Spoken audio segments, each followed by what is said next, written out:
कृष्ण गोविंद हरे मुरारी, हे नाथ नारायण वासुदेव। राधे कृष्ण राधे कृष्ण राधे कृष्ण राधे कृष्ण। द्वारकानाथ की जय, केशव की जय, माधव की जय, राधा रानी की जय। श्री सुखदेव जी राजा परीक्षित को भागवत कथा सुना रहे हैं, वही प्रसंग हम आपको सुना रहे हैं। आज जो है देवकी और वसुदेव के विवाह सुना रहे हैं। श्री सुखदेव जी कह रहे हैं, हे राजन, कंस तो इस तरह से अत्याचार मथुरा में फैला दिया, राजा उग्रसेन को कारागार में डाल दिया है, नाना प्रकार का दुसह दुख दे रहा है। देवक जो कंस का चाचा था, उसकी कन्या देवकी ब्याह करने योग्य हुई, तो कंस से कहा कि यह लड़की किसको दें। तब कंस बोला, शूरसेन के पुत्र वसुदेव को दीजिए। इतनी बात सुनते ही देवक ने एक ब्राह्मण को बुला शुभ लग्न ठहरा, शूरसेन पर के घर टीका भिजवा दिया। तब शूरसेन बड़ी धूमधाम से बारात सजाकर ब्याहने को आए।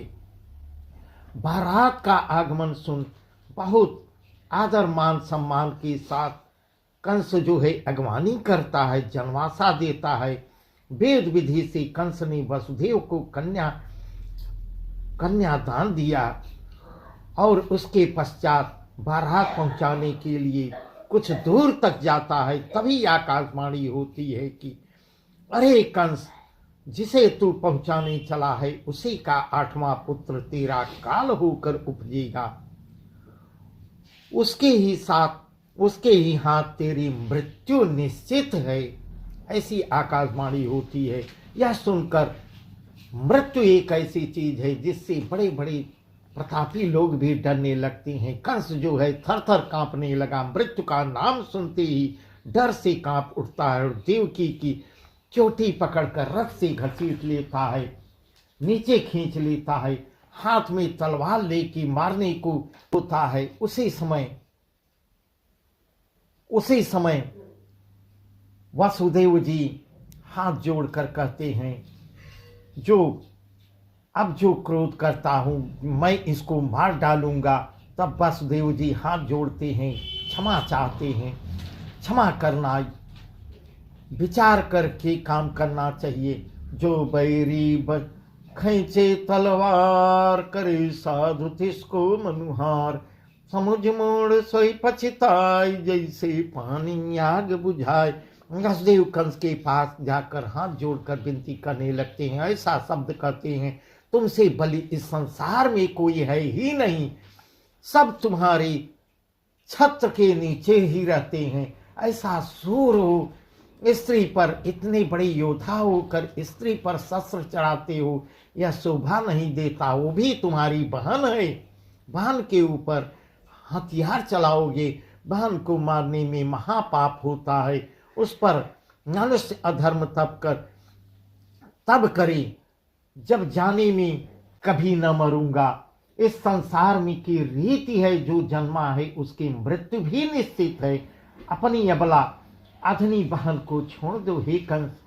पर कंस अपना काल जानकर और भी झुझला उठता है।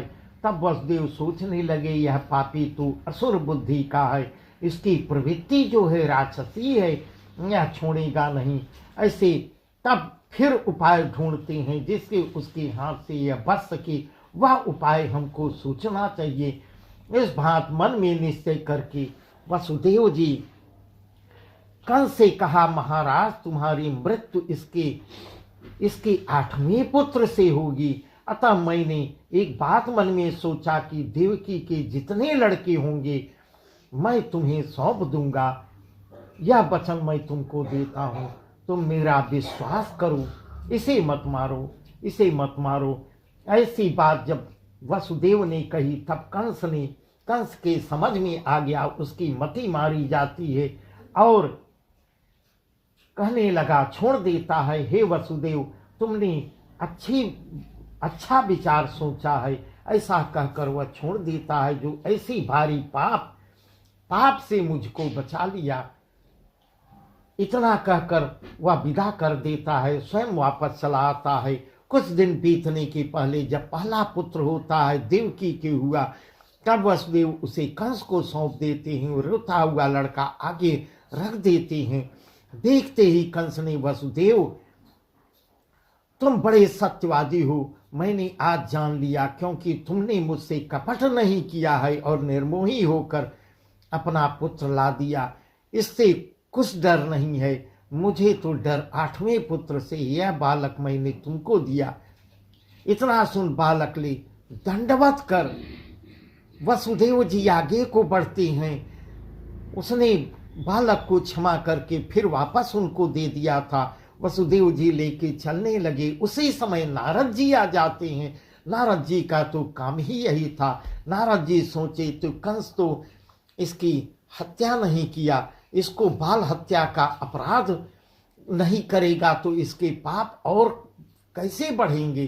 तब नारद जी आके अपनी बुद्धि लगाते हैं और वसुदेव कंस से कहते हैं, नारद जी, हे कंस, इधर से गिनो चाहे उधर से गिनो, 8 लकीर खींच देते हैं, 8 कहाँ आ रहा है, हमको जरा गिन के बताओ। इस प्रकार कंस को भ्रमित कर देते हैं। तब कंस जो है फिर पुत्र को वापस ले लेता है। दिए हुए पुत्र को वापस हाथ में लेकर बालक ले मार डालता है। इसी प्रकार ऐसे क्रम चलता रहा। 6 बालक मार डाले। 7वें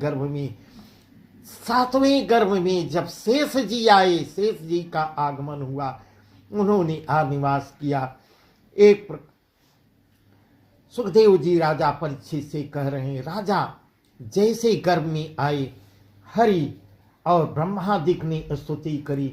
देवी जिस भांति बलदेव जी गोकुल ले, इस प्रकार अब भगवान वासुदेव श्री 8 पहर 14 घड़ी कृष्ण रूप काल ही समान दृष्टि आवे, उसके रीत को मैं बताता हूँ। भगवान वासुदेव का आगमन कैसे होता है। एक दिन राजा कंस अपनी सभा में आ बैठा और दैत्य उसके बुलाकर कहा, दैत्यों को, राक्षसों को बुलाकर कहता है, सब देवता पृथ्वी पर जन्म ले आए हैं, उन्हीं में कृष्ण भी अवतार लेगा। यह भेद मुझको नारद जी उधर वह भी उसको कंस को बता दिए थे कि सभी देवता लोग नाना प्रकार के रूप में अवतरित हो रहे हैं, आके मथुरा में उत्पन्न हो रहे हैं।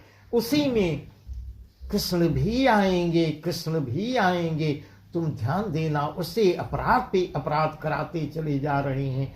इससे अब उचित है तुम जाकर सब यदुवंशियों का ऐसा नाश करो। अपने गणों से, अपने सेवकों से कहता है कि जिसके घर में बालक उत्पन्न हो, काट डालो, मार डालो, पकड़ ले आओ। इस प्रकार का अत्याचार फैल जाता है।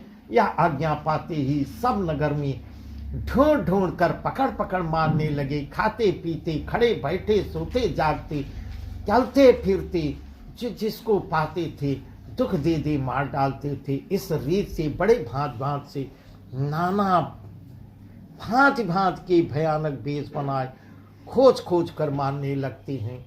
और यदुवंशी बहुत ही दुख पा रहे हैं। देश छोड़कर जी मन में आता है, भागने लगते हैं। उसी समय वसुदेव जी जो अन्य स्त्रियां थी वह रोहिणी समेत मथुरा से गोकुल आ जाती हैं, जहां वसुदेव जी के परम जी गोकुल को आती हैं, जहां नंद बाबा निवास करते थे। नंद जी उनके परम मित्र थे।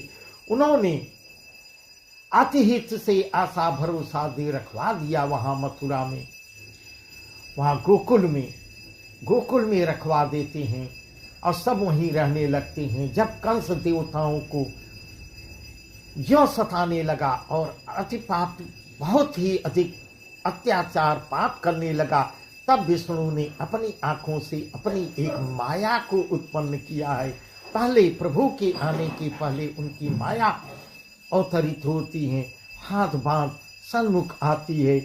उससे कहा, तू अब संसार में जाकर अवतार ले, मथुरापुरी के बीच जहाँ दुष्ट कंस मेरे भक्तों को दुख दे रहा है और कश्यप अदित जो वसुदेव देव की हो ब्रज में जन्मे हैं, यही कश्यप अदिति, यही दशरथ और कौशल्या रूप में भी आए थे, उनको मोद मोद रखा है। 6 बालक तो उनको कारागार में रखा है, 6 बालक तो उसके कंस ने मार डाले। और 7वें गर्भ में लक्ष्मण जी हैं, लक्ष्मण जी अभी गर्भ में हैं, उनको देवकी के उदर से निकाल कर, हे माया, लक्ष्मण जी को देवकी के उदर से निकाल कर जाकर गोकुल में जाकर पहुंचाओ, रोहिणी के गर्भ में पहुंचा दो। यह काम उनका माया ने किया है। और जाके उनका गर्भपात होता है, 7वां गर्भपात होता है, और वही गर्भ जाके रोहिणी के पेट में जाता है। कोई तब इस प्रकार शेष जी, जो बलराम आगे चल के बलराम कहलाएंगे, इस प्रकार यह माया को समझाकर जब नारायण बोलते हैं, पहले जाकर यह कार्य तुम करके आओ, नंद के घर जाकर जन्म ले, उसके बाद स्वयं नंद के घर जाके तुमको अवतरित होना है। पीछे वसुदेव के गृह में मैं अवतार लूंगा। इस प्रकार नारायण उनको अपनी माया को समझाते हैं। माया सुनते ही उठ मथुरा में आती है और मोहिनी रूप बना वसुदेव के गेह में बैठ जाती है। जो छिपाए गर्भ हर लिया जाए, रोहिणी को सो दिया जाने सब पहलाया घान। भय रोहिणी के भगवान, भय रोहिणी के भगवान। इस रीत से श्रावण सुदी 14 बुधवार को बलदेव जी ने गोकुल में जन्म लिया और माया ने वसुदेव देवकी को जाके स्वप्न दिया है, मैंने तुम्हारा पुत्र गर्भ से ले जा रोहिणी को दे दिया है, जो वहां बहुत सुरक्षित रहेगी, तुम किसी बात की चिंता मत करना। इस प्रकार माया जो है इनको वसुदेव और देवकी को स्वप्न में भी दिखाती है। सुनते ही वसुदेव जी देवकी जाग पड़ते हैं, आपस में कहने लगे, भगवान ने तो बहुत ही अच्छा किया, कंस तो इसको भी मार डालता, इसी समय चिताना चाहिए, नहीं तो क्या जानिए पीछे क्या दुख दे। इस प्रकार सोच समझ रखवालों से बुझा कर कहते हैं कि गर्भ उन्होंने कंस को जाग सुनाया कि महाराज देवकी का गर्भपात हुआ है, बालक अधूरा रह गया, आप बालक कछु न पूरा भया। सुनते ही कंस घबरा कर बोला कि तुम अब की बार चौकसी करना, क्योंकि 8वें से ही मुझको खतरा है, 8वें गर्भ से ही मेरा डर है, मुझे डर है। जो आकाशवाणी हुई थी वह 8वें ही पुत्र से हुई थी। इस प्रकार अपने पहरेदारों को चौकन्ना करता है। बलदेव जी के जन्मने के बाद जब श्री कृष्ण देवकी के गर्भ में आते हैं, तभी माया ने नंद की नारी यशोदा के पेट में जाके वास करती हैं। दोनों आधान से थी।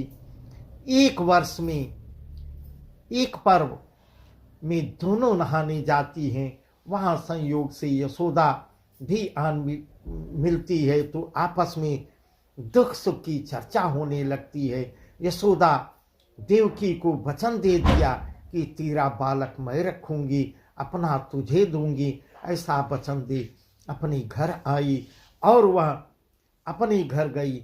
आगे जब कंस जाना कि देवकी का 8वां गर्भ आ गया है पेट में, तब वसुदेव को के घर घेराबंदी करा के पहरेदारी और कड़ी करवा देता है और दैत्यों को की चौकी और वसुदेव को बुलाकर कहा कि अब तुम मुझसे कपट मत करना और अपना लड़का तुरंत ले आके मुझको देना। तब मैंने तुम्हारा कहना मान लिया था, लेकिन अब नहीं मानूंगा। इस प्रकार आगे का प्रसंग हम